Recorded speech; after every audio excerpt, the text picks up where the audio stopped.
So you think you've got adrenal fatigue.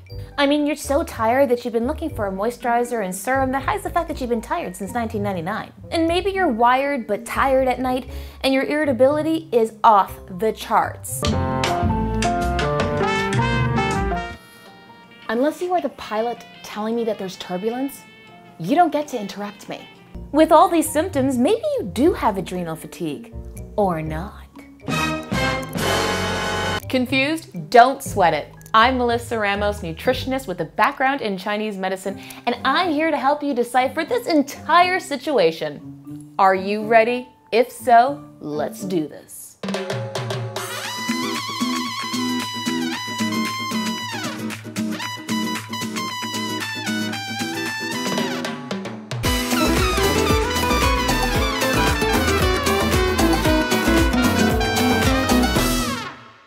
When you hear the term adrenal fatigue, it's a bit of a misnomer because the adrenals are not really meant to give out. It's more of a communication issue between the brain and the adrenals. Case in point, ever play broken telephone? I'm thinking of doing the Iron Man. She says you can borrow her diaphragm. Ew! To better understand this, we need to understand the relationship between the glands in the brain, like the hypothalamus and the pituitary, and how they carry on their relationship with the adrenals. This trio can have quite the dysfunctional relationship. Drama! I mean, have you ever seen a threesome work without proper communication? I went a little too far with that one, didn't I? Yeah.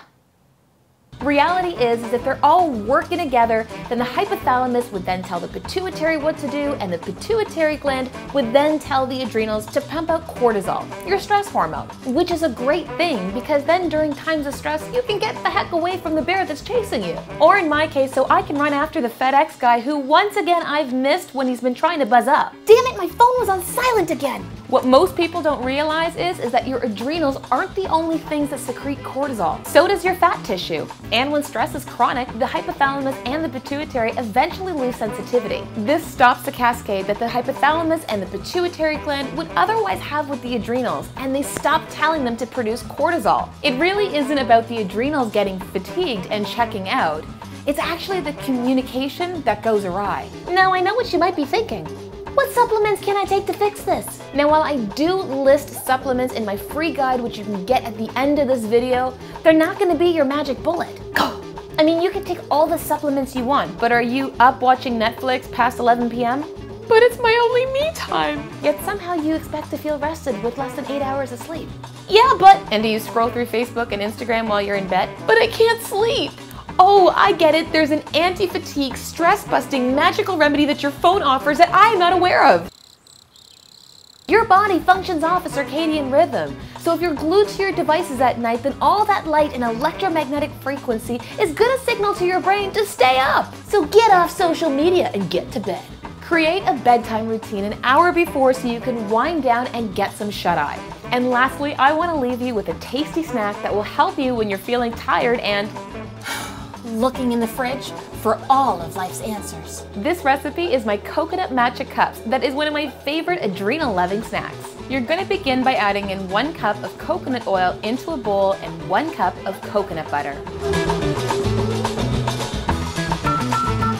Coconut oil like this one from St. Francis Herb Farm is a wonderful source of medium-chain triglycerides which helps to pull nutrients into the cells.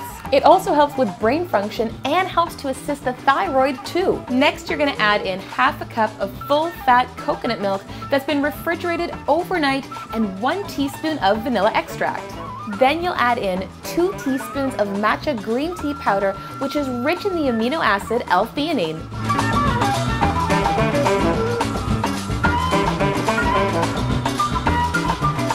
Then add in 1 teaspoon of maca powder, which aids with occasional anxiety and also helps to improve mood. Lastly, add in 1/4 teaspoon of red mint sea salt, 2 teaspoons of stevia, or 2 teaspoons of honey, and then pour mixture into a muffin-lined container. Then freeze for 10 minutes and remove to add coconut flakes on the top and add back to freezer for another 10 minutes to finish setting. Then when they're done, simply take a bite and enjoy. Now, if you like this video, then don't forget to share it. Give it a thumbs up on Facebook, and don't forget to subscribe to my YouTube channel so you don't miss a thing. Because if you don't do all that stuff, You just might hurt my feelings. Oh, and if you want more goodness, then don't forget to get that free guide by clicking the link at the end of this video. See ya!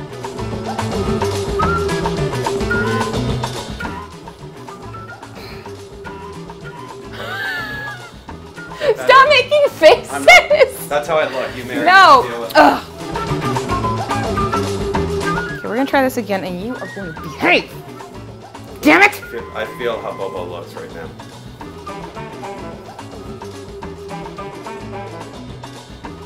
Aww, Bubba.